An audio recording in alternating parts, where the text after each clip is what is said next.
Good evening and welcome to the career series hosted by UCSB CALM Alumni Council.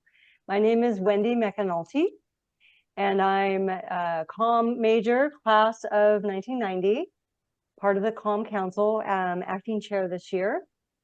And I want to welcome you to our series. This series is hosted monthly by the CALM Alumni Council and features various alumni who share their career experience and answer your questions. You'll learn about different career opportunities available with a CALM degree. In this session, you will hear directly from alumni about how they went from UCSB grad to their current career. Each session will feature a career spotlight with ample Q&A time. So today, we're delighted to feature Sami Kudsi to speak about a career in higher education.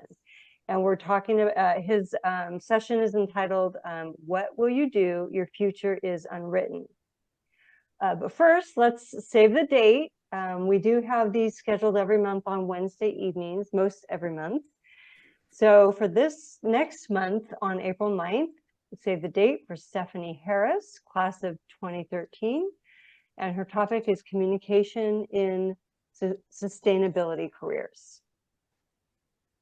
She currently works at Microsoft. And then also next month on Saturday, April 26th is our big career day. Definitely a must attend for all students. It's from 1 to 3:30 p.m. in the Thunderdome. So please mark your calendar. You'll get more information in class. So now I would like to introduce Sami. Sami has been teaching communication studies at City College of San Francisco since 1994 and at San Francisco State University since 2012. He's a full-time tenured professor at CCSF, where he also serves as the honors coordinator and was previously the director of forensics for the speech and debate team. His specialty is group communication, but he also enjoys teaching public speaking, debate, and interpersonal communication. He is known on both campuses as the go-to guy if you are feeling anxious about public speaking or experience communication apprehension in general, because he will calm you down by listening to your concerns and validating your feelings while providing a positive and encouraging perspective. Sami graduated with a bachelor's degree with high honors from UCSB in communication studies in 1991. He earned his master's degree in communications at UCSB in 1993. His favorite part of UCSB was living in the residence halls and serving as a resident assistant. I'll turn it over to you, Sami. The talk is, what will you do? And then the subtitle that wasn't on the screen here is, your future career is unwritten. And my name is Sami Kudsi. And like Wendy said, I'm here from City College of San Francisco. And then I also teach part-time at San Francisco State University on occasion. And yeah, I'm currently the honors coordinator for the honors program at City College of San Francisco. And I've been actually at City College of San Francisco since 1994. So when I started, actually, Tupac was still alive. In fact, Tupac wasn't even famous yet. He became famous later. He was a backup dancer for the Digital Underground. So that's how long that was. But I still love it, and I still love my career, and I'm still so excited about the first day of school. So you might be wondering, why did I call this presentation, What Will You Do? Careers are unwritten. And the reason is because I kind of had a lot of anxiety about what I would do when I was young. My mom used to like to have a lot of family gatherings. And at all the family gatherings, for some reason, because I was the firstborn grandchild and I was just, very talkative, I suppose, people would ask me questions and I was always happy to answer them. But then they would get to the question of, what will you do for your career? And they started asking me this like when I was 5 years old, I feel like, or even younger.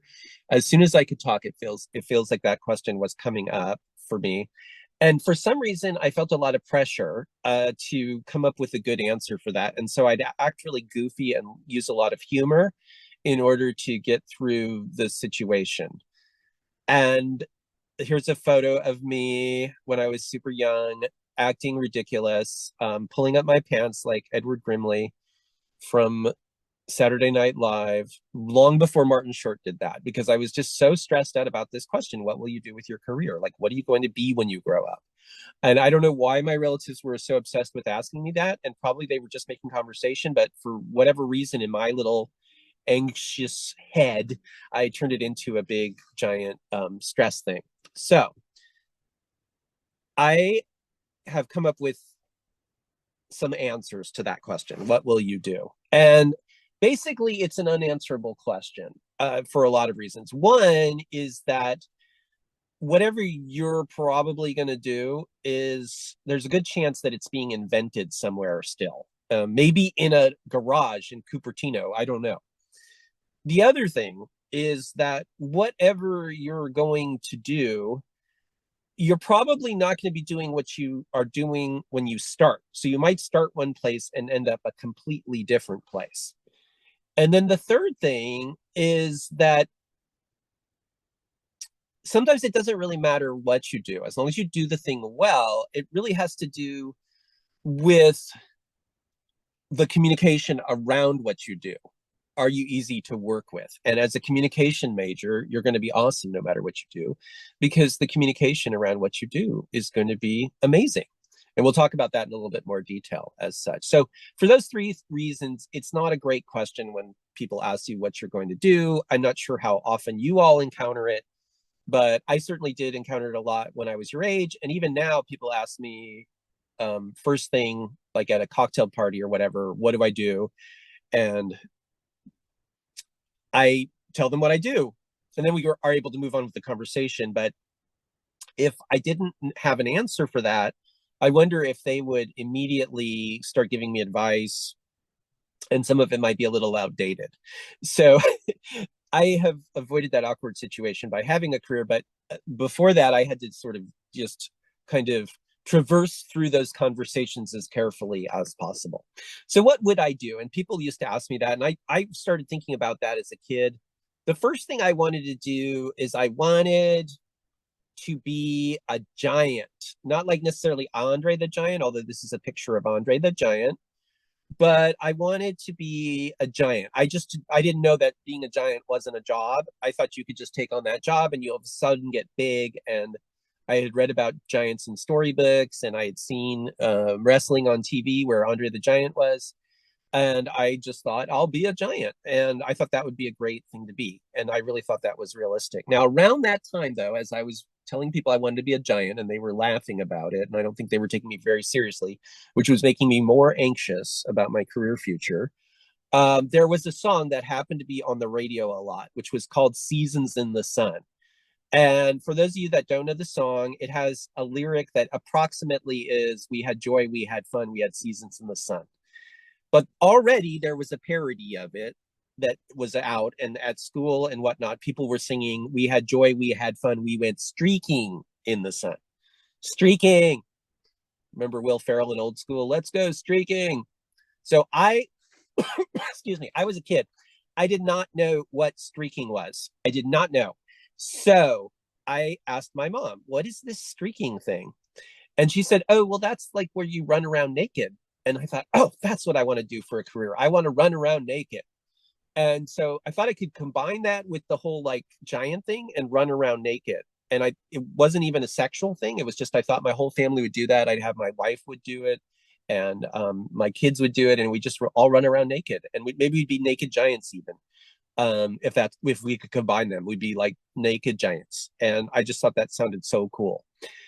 I'm not kidding. Like, you think that I'm just making this up for this Zoom, but I actually thought this. So that was my career thing. And it was stressful when I told people, and they kind of laughed at me. Well, pretty soon after that, I did find out that you can't be a giant, but I did like to watch TV. And my parents only let me watch Sesame Street. But one time I was over at some friend's house and I watched a show that changed my life. And it was called The Great Grape Ape. And basically, it was about this ape that would go around solving crimes and mysteries and saving people. And to get from place to place, he had a friend who was a dog who had a cool hat and a van.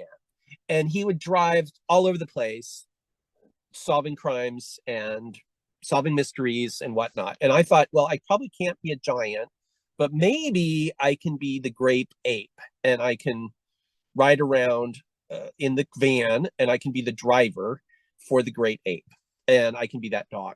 And I thought, oh, he's so cool. Like maybe I can work the shift when he's busy and whatnot. So that was really super exciting. And for a long time, I thought that was be my career. Again, it was met with disapproval from my family members. So too bad, but that just did not get me anywhere. Okay. Well, my first real job I had was not a paid position, but when I was in 5th grade, there was a disco dance contest at my school. I was in an elementary school, and this is the 1970s, and it's the height of the disco era. And they decided they were going to have a disco dance contest, and it was going to be couples dancing. And we had something like in the neighborhood of 5 couples that came up and danced at an assembly. And we only had the one record, and it was a vinyl record that we just kept playing over and over again. And it was Diana Ross, Upside Down. And it was this record. So we just kept playing that over and over again. And someone, for some reason, liked the way I talked in class. And somebody asked me to be the MC, the master of ceremonies for this disco dance contest. So I was really excited about that. And I got called in to be the MC for this. And I was like a sort of like a Ryan Seacrest or a Dick Clark for this disco dance contest. And I was so excited. And it went really well. Well, after that, I kind of forgot about it. But my 6th grade teacher, the one who would become my 6th grade teacher, remembered that event and remembered that I did a good job announcing all the couples and saying their names and saying who won and asking the judges for feedback and just basically being the Ryan Seacrest of this talent show that only involved dancing to this one song in couples dancing. She remembered that about me. And as is often the case, sometimes teachers have a side hustle. And so she used to work at a ranch called Coyote Ranch, which is where they would do company picnics. And this is in the Bay Area. So it'd be companies like Apple and Verbatim at the time would have their company picnics at a ranch called Coyote Ranch, which had a bunch of picnic areas, and it had hog ties, and it had pony rides, and it had can dancers and a country western band, and they served steak with chili. And one of the things they wanted to do was give out helium balloons in the front, and they wanted me to be the one to give out the helium balloons, and they thought I would be good at that. And so I did, and I worked there, and they gave me $25 each day I worked there. And it was the most amazing thing because all of a sudden I had money. And I'm not joking. I know this is the plot of that Christmas movie, but I wanted a BB gun that was also a pellet gun, and I was saving up for it. So I was really, really, really happy about this job. And just to show you, it's still there. This is the Coyote Ranch mansion. And then there's a bunch of picnic areas and other things on this area. It's several acres, and they have hay rides and whatnot. So I was happy as can be, but I was also a little bit of an anxious kid. And so I was worried that I might lose my job because I figured like blowing up helium balloons isn't really that hard. I was worried that they might give the job to somebody else they liked better. So I was a little insecure, needless to say. And this sort of set in motion that idea that what you think you're going to do might not even be created yet. Because when I first did the disco dance contest, I don't think my teacher had that job. But later she had the job and remembered that she ran this ranch during the summer, and she ended up hiring me. So there's that thing. And then also what you start off doing, you might start doing something different too, which is another point I made. And sometimes it doesn't matter what you do, but the way you communicate about it. So with this ranch job, I was worried that I would maybe lose my job blowing up balloons. So I thought, well, balloons are usually like associated with clowns. So I'm going to come to work dressed as a clown. And that might make me more competitive and be able to keep my job, even though actually nobody wanted my job. But I just had it in my head that someone would. So here's a picture of me with this makeshift clown outfit that I put together and doing like clown things. And this is an old photo of me. And you can see that I have this Izod shirt that I just would had in my collection anyway.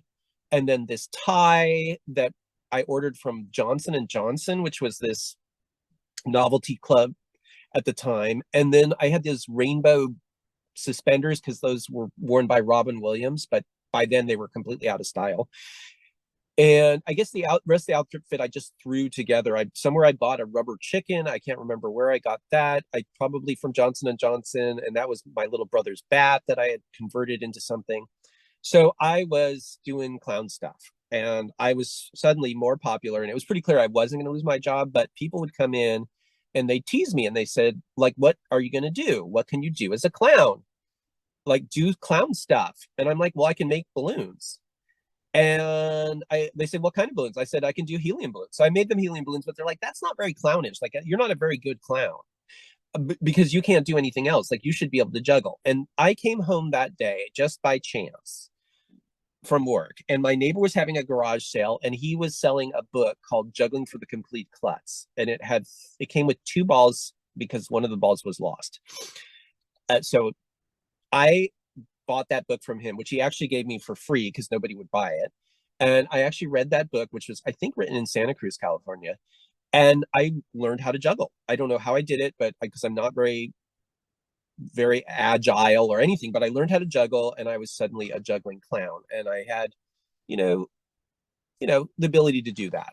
And then some people were asking me if I could do animal balloons, and my dad had a friend from work that somehow knew how to do animal balloons. So he taught me how to do animal balloons. And more importantly, he taught me where to buy animal balloons because it's hard to find a place to buy animal balloons. And so I started having different clown outfits. This is one of the clown outfits I had. I had a whole bunch of different ones. And eventually I got good enough with the juggling and everything. And I could ride a unicycle and I could juggle pins, and which they call clubs. And I could juggle rings and scarves and rubber chickens, and I was able to juggle up to 4 balls, not just 3, and do behind my back. So they asked me to be in a show because they had a show at the ranch, and the show had can dancers and rope spinners and cowboys shooting blanks, and we had a fiddler named Fingers who used to play The Devil Comes Down to Georgia, and during the final part of it he would take his shirt off and take his hair out of a bun, and it was really wild. And I was in the show, and so here's a photo of me actually with the can dancers backstage at the show. And yeah, it was really super, super great. And I just loved making people laugh. And so this was around the time that I decided that, like, career-wise, I wanted to do something that involved making people laugh. And so I thought I wanted to be in radio. And so actually I applied to the University of California, Santa Barbara my senior year. And I luckily was accepted in communication. And my idea was to go into radio and be on the radio there. I especially liked comedy shows and morning zoo shows. There was a show locally at the time called Kelly and Klein, which I absolutely thought they were just great. And I liked Donald D. Rose. And I didn't necessarily know Dr. Demento, but I knew his records. I didn't know him, but I knew his records had sort of leaked into the atmosphere as well. So I was, headed to UCSB, but that same year, before I actually went to UCSB, my friend Trevor saw me do all this juggling stuff because I used to juggle in the talent show at my high school. And he thought, Sammy, you are pretty good. I have something that you would also like to do, and that is to be a street character at an amusement park. Now, I'm sure many of you have been to amusement parks, and maybe you've been up north to Great America, where they have what they call street characters. And obviously these are very popular at Disneyland, but they have them there. And these are my daughters actually with Snoopy at Great America. This was just a few years ago. I think it was like 10 years ago actually. And they have a license. Right now, Great America has a license with Snoopy and Peanuts and Charles Schultz. But back then, they had a license with Hanna-Barbera and the Smurfs. Remember I told you earlier I was going to Smurf bomb you? Well, better than some kind of a bad porn bomb or something. We're going to do Hanna-Barbera bomb. And my friend Trevor was working as Captain Caveman, who's the one that's standing there looking like a caveman next to the pink snazzletooth guy. And I really wanted to be Scooby-Doo. Like I always loved Scooby-Doo. Like that was my one of my favorite shows when I was growing up. And so I really wanted to be Scooby-Doo. And I was so excited. And I applied to be Scooby-Doo at Great America in 1987. And they said, we're sorry, we can't find you a position. We had a lot of people that applied this year, but you can be a character escort instead. So they offered me the job of being a character escort at Great America, which I took. And this is part of that whole thesis that I was talking about earlier, where you start is not where you're going to necessarily end up. So I started as a character escort, and this is a character escort. And you may be wondering at this point, Sami, what is a character escort? Okay, so a character escort is a person that walks around with the characters. And when people need pictures taken of themselves with the character, they do that. But more importantly, and this might seem kind of funny, but it's actually true, a main job of character escorts is to make sure that no one hits the characters. Now, you may be wondering, why would anybody hit the characters? And it's because people think they're real cartoons. And so, especially kids, they start to hit them, and they especially like to hit the Smurfs just because of the way their heads are shaped and everything. And so we had a lot of Smurf beatings in the 1980s, unfortunately. And so a character is meant to explain to the kids to be nice to the characters. And so I worked as a character escort. And there's the character escort costume.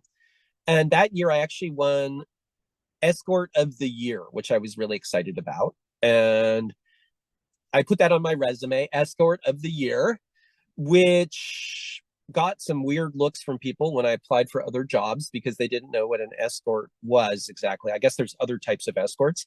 And they would ask me, like, what do you wear in that job? And I was like, well, I wear like big red bell-bottom pants and a white butterfly collar. And if it's cold, we wear this sort of seafaring blue sort of naval looking hoodie thing.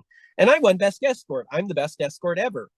And people gave me a weird look for that. They did not get what I was doing. But anyway, I was escorting the characters around, and I did well at it. And I also would get them water and see if they're overheating and all sorts of things. Well, I ended up just liking that. And I was working in Smurf Woods at Great America, and here's all the Smurfs. And we were able to stop all the Smurf beatings of the 1980s that way. But here's where everything turned. Now, I said earlier that where you start is not where you're going to end up necessarily. And one day, Huckleberry Hound was out sick. He had been making out with Scooby-Doo and got mono. I guess the two character boys that were in those costumes had a little bit of an affair, and that's not a joke. That is true. And he got mono from one of the other character escorts. And so, not escorts, but characters, excuse me. And so I got to be Huckleberry Hound, which was so cool. Except I was a little tall to be Huckleberry Hound. So I couldn't be permanently Huckleberry Hound, but they'd let me do it as a sub. Okay.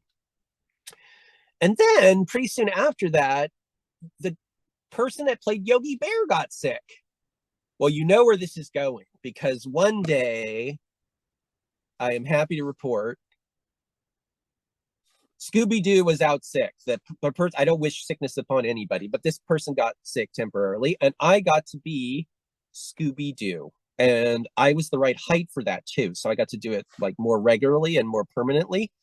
This was because Scooby-Doo actually hurt his leg, actually, running on the beach.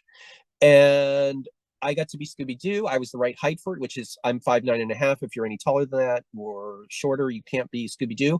So I just turned out to be the right height. Now, some of you are wondering if I can do a Scooby-Doo imitation right now. I can't. But as the job, we had the copyright for the look, but not for the voices. So I couldn't do a Scooby-Doo impersonation at the time. But I'll do one anyway now. Oh, Wiggy! Okay, but I never got to do that in the job. Excuse me, I had to be completely silent. All right. So eventually I did get to UC Santa Barbara that summer and that school year after working as a street character at Great America. I got to UC Santa Barbara and I got to crack everybody up as a street character escort. I was super funny. And I got to crack everybody up as a street character doing all kinds of great things, especially as Scooby-Doo. So when I got to UCSB, I definitely wanted to do radio. And so I got into radio. And actually, this is my radio partner here, Justin. He's in the middle there. And my other friend Laurel's in the far right. And there's me with the red hair. And I had so much fun at UCSB. When I first got on the radio, though, honestly, this goes back to the thesis: where you start is not where you're going to end up either. I was on the radio at UCSB, but at the time, and it might still be the case, at UCSB, you have to start off on AM radio. And the AM radio only went to the dormitories, which were called residence halls. And it didn't have a very strong signal, so not very many people listened. But I still did my radio show. And the radio show also was at midnight on Saturday, so it was a little kind of an odd time. But I had fun with it. And the thing that kind of got me through, initially I just did it by myself, but initially Justin helped me out. So there's Justin, my radio partner. And we eventually got to have a pretty good show, but we still weren't on FM and we didn't have very many listeners. And then after doing that for a while, they thought I was pretty good. So this is the whole, like, where you start is not going to where you end up, because I didn't have very many listeners. And I eventually started to have more listeners and more listeners because they switched us to FM. And around this time, I met Wendy. Here's a picture of me and Wendy, actually. Just kind of a side note here. And that's my friend John. John became a librarian at University of Virginia. So that just gives you some of the different careers that different people had over the years. Oh, and here I also became an RA around this time. And here I am. You can see Wendy's one of the other RAs here.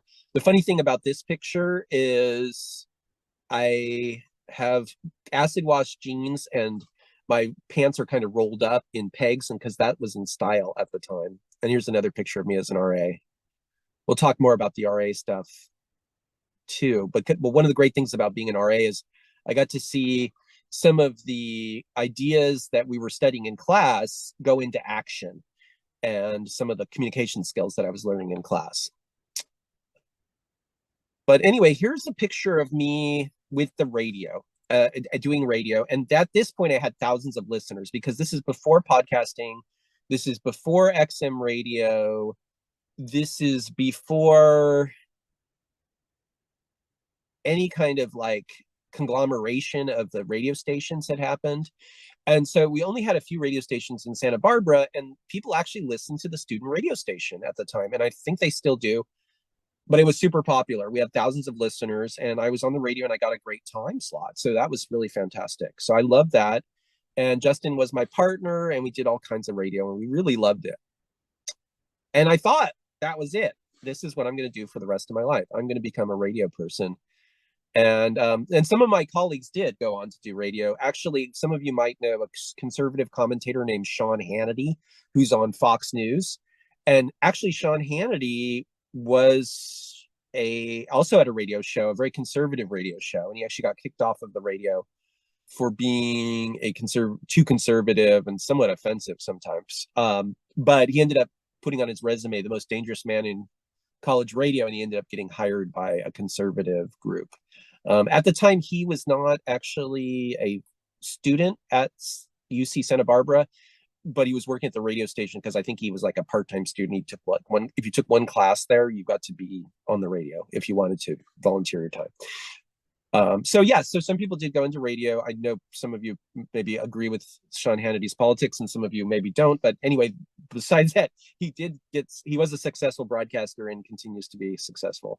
And he started there. So yeah, it was a great radio station and continues to be. I actually swung by there a few years ago, and it still actually looks a lot like this, and it's very cool. So it was lots of fun. And you may be wondering what happened to Justin, my radio partner. Here I am with Justin years later. And Justin and I are at a reunion for UCSB. So there we are. And you may be wondering, well, like, what had happened to him career-wise? Justin actually ended up becoming a film editor. He went to UC Santa Barbara, and he was a film major, and he became a film editor. And he works for a gentleman, a comedian named Danny McBride, who works for HBO, and he's done editing on Vice Principals, which is a TV series on HBO, and also Eastbound and Down. And also his most recent hit is The Righteous Gemstones. And he's even a producer on that one. So this is Justin with some of the stars, I believe, from The Righteous Gemstones. And yeah, he had fulfilled his dream. Just to give you guys a little side note about that, he started off having to work for free as an editor on a very small movie and then worked his way up. So now he's doing really well, and he has a house in Hollywood. You may be wondering what happened to Laurel, who was also in the picture earlier. I just wanted to give you a little like peek into what some of the people I knew ended up doing. And this is Laurel, who was a communication major at UC Santa Barbara.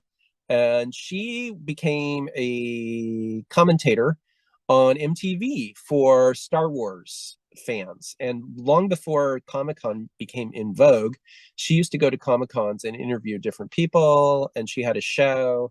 And then she also worked for George Lucas. And here's a photo of her with George Lucas. And she did some of the sound editing on some of the prequel films as well. But her big thing was that she had a show on MTV, which was about Star Wars, and she would interview Star Wars fans in the 90s, and I think on into the early 2000s.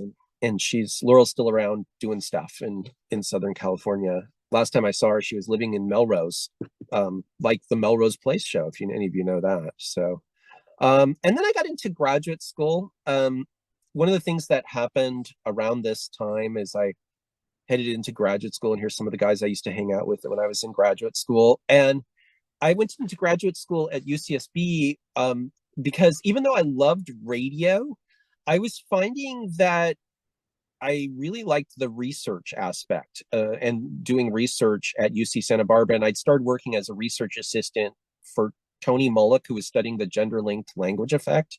And I also started working for Ed Donnerstein, who was studying mass communication. And I started working for Dan Linz, who was also studying mass communication at the time. And I was even sort of working under Dave Siebold at the time, who was an organization communication scholar. And I thought, I want to go to graduate school and do research. I was just kind of veering away from my radio career. I just was loving research so much, which I didn't expect, because I thought it's all about making people laugh and it's all about doing comedy. And all of a sudden I'm doing research, and it was funny, I guess. Sometimes I would be the funny researcher, but mostly it wasn't about that anymore. It was about doing research. But anyway, these are some of my friends that I had during that era. The guy in the middle here is named Sonny, and Sonny actually, he studied, this is just to give you an idea of where you start isn't where you're going to end up. He studied engineering at UC Santa Barbara, and he was in the area of electrical engineering, but he wound up learning programming during that. And even though electrical engineers, like, the main thing they do is not necessarily programming, he did programming, and he did the core programming for the Uber app.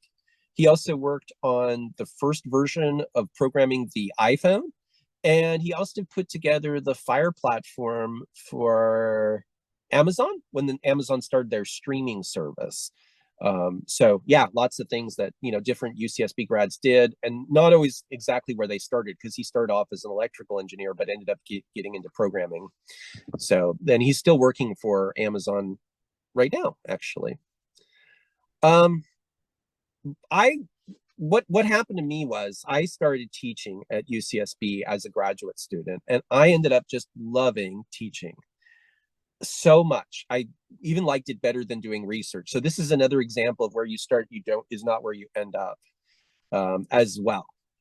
Because I started off thinking I was going to do research and I wanted to become a communication researcher, and ended up loving teaching. And I first started teaching in the English department at UC Santa Barbara. Even though I was a communication studies major, they would let me teach in the English department. And I was doing a class that was sort of geared towards comm majors, although anybody could take it. And I had one class that was kind of focused on what it meant to be Generation X, and another class that dealt with group dynamics. And I taught English 1A and 1B. I think they were called back then. And I wanted to be a teacher. And some people told me that if you really want to be a teacher, you should become a communication teacher at a community college. Because then if you're at the community college, you don't have to do any research. If that's what you really like, if you really are more into teaching than research. If you like research, that's fine. But if your thing is teaching, and I was really figuring out at this point in my life that teaching was my thing, you should teach at a community college. So when I graduated from UCSB, I went away to Europe for the summer, and then I came home and I did this big giant job search. And I had started searching for jobs before that, but I landed one class at City College of San Francisco. And it was Tuesday, Thursdays, just one class that met twice a week. It was just 3 units. The pay was just for the one class, so it wasn't enough to necessarily live on. But I took the job anyway. And one of the things I did was I had remembered that I had heard that Steven Spielberg actually used to go to his job every day, like a part-time job, but he would just go every day, full-time, as if he was full-time. So I tried doing that. I started going to City College of San Francisco full-time, and this is a picture of me during my early teaching days at City College of San Francisco. And I would go every day, like for 40 hours a week. And eventually I would run into people. And one of the people I met was Cynthia, who ended up now, all these years later, being my wife. And she's on the far left there, wearing the black tank top in this photo. And that's me on the far right. And at the time, she needed people to coach the speech and debate team. And I had been on the speech and debate team in high school, but I'd only gone to one tournament. And I wasn't that familiar with it. And UCSB at the time didn't have much of a speech and debate team. So I didn't have a lot of experience in that, but what I did have from high school, I really emphasized that in my interview.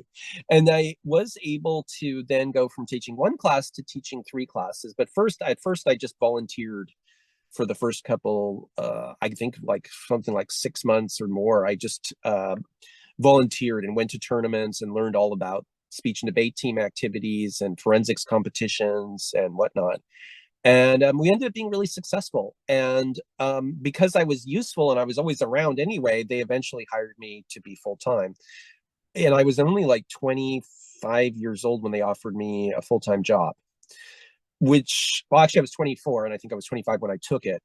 And it was unheard of at the time to get a job full-time that young, usually. That with community college teaching at the time, the boomers hadn't retired yet. And, I just realized that I needed to stick with it. And so I ended up becoming a speech coach, and I was real successful there. Just a little side note, while I was working as a speech coach, one of the things I made friends with a lot of different people that were competitors. And one of the people I met was Jessica Chastain. And Jessica Chastain is actually, she was a competitor on the speech and debate team at Sacramento City College. And she ended up becoming a famous actor. And actually, she was in a movie with Brad Pitt. And here's a picture of her with Brad Pitt. And she actually ended up at one point or another winning an Academy Award for playing Tammy Faye Baker. And she was in a bunch of movies. And here's another picture of me with the speech team, which I absolutely loved. And then years later, I became the coordinator of the honors program, which is a program that helps students beef up their resumes when they're applying for colleges and universities. And I eventually got to come back to UCSB this summer. And we had a reunion for RAs. I just absolutely loved working as an RA because I got to really use the communication skills I learned in class as an RA. And at the reunion, I was able to reconnect with Wendy, and we were talking, and she invited me to be the speaker for tonight. So just to emphasize the point, a lot of people, when you're going through life, will ask you what you're going to do. And it's kind of an ominous question. I think they don't mean to be mean, but they might be. And basically what ends up happening with that is that where you start is not where you're going to end up, is one thing. And then the other thing is that whatever you're going to do may still be created, because technology is always changing. So like I was interested in radio, and now radio has become podcasting. So it's always changing things, but there is still radio, so it is around still. And then the final part of all that is, whatever you do, the most important thing is like how you do it. And one of the great things about communication majors is they have great communication skills. And so whenever they learn how to do something well, they become the go-to person for everyone to go to, because they want to not only do the thing, but be cool about it. And you may be wondering what I mean by cool. I mean, they're fun to work with. And that means people were going to ask them to work with them because they know how to handle conflict. They know how to negotiate. They know how to do all sorts of things that other people won't do. So communication is a great major for that. And it really helps with this world where things are always changing and you're always evolving. So that is my talk. Thank you so much for coming tonight. And did anyone have any questions for me or anything? I could turn on my light here so more people could see me.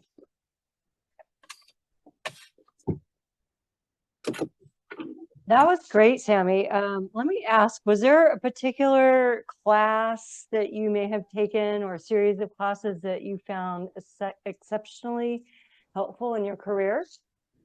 Yeah, there were a bunch of classes that really helped in my career. One of the classes that I took was, I took a class on communication and conflict, and also a class on interpersonal communication with Professor Jane Elvins.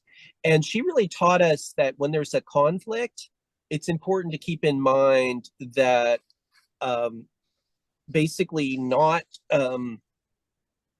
we start to think that like the other person is our enemy. And in fact, they're really not.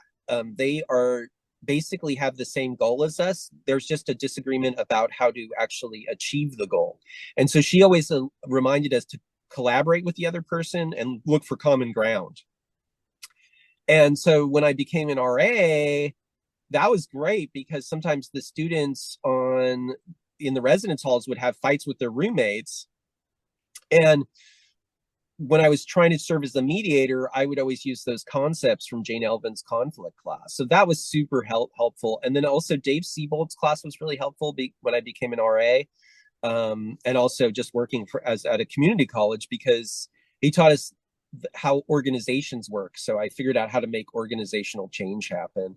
And another thing was learning about language and sexism in language. And I learned that from Dr. Tony Mullick's class on gender and communication.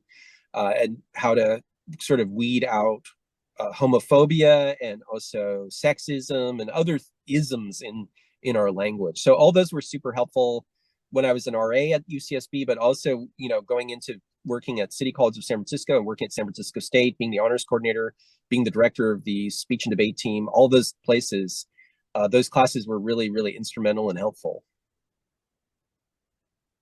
Wow, that's great to know. Thank you. What about, were there any clubs or anything extracurricular outside of your classroom that you really found valuable at UCSB that you were able to apply to your career and or your life? Yeah, well, one of the things was working in terms of clubs. When I worked for the radio station, you join the radio station and it's kind of like a club. You have to do volunteer work there. You have to do fundraisers for the radio station. Like we used to show movies in the Isla Vista Theater, and we would get those movies from Hollywood, and then they were second run or third run films, but we would show them, and then the profits from that would go back into the radio station. I learned how there was like a system to move through, like don't get frustrated because you probably just need to work through the system. So like earlier, I was mentioning that I worked on the AM station, which didn't really have a lot of listeners. And so I learned that you have to try out for the FM station after that, and just that it takes time and getting to know people and getting feedback from them. And also there were some people that didn't really like my radio show, but the actual program coordinator at the time was this guy named Dominic, and he really liked my show. So I learned that just because some people don't like what you're doing, other people can appreciate it. So don't give up, just based on one or two people that maybe don't like what you're doing, because there's other people that might like what you're doing as well. So doing the radio station was really fun. I also played like mud volleyball, oozball on an oozball team, and I was on an inner tube water polo team too. I did intramural sports, so that was really fun. And I kind of got involved with the film studies club only insofar as I went every semester at the end of the semester to their showcase where they would show all their films. And as you know, some of the people that from that end up are filmmakers now. And one of them is Justin, had made a movie. And as you know, he works for Danny McBride and HBO now on The Righteous Gemstones. Wow, that's great.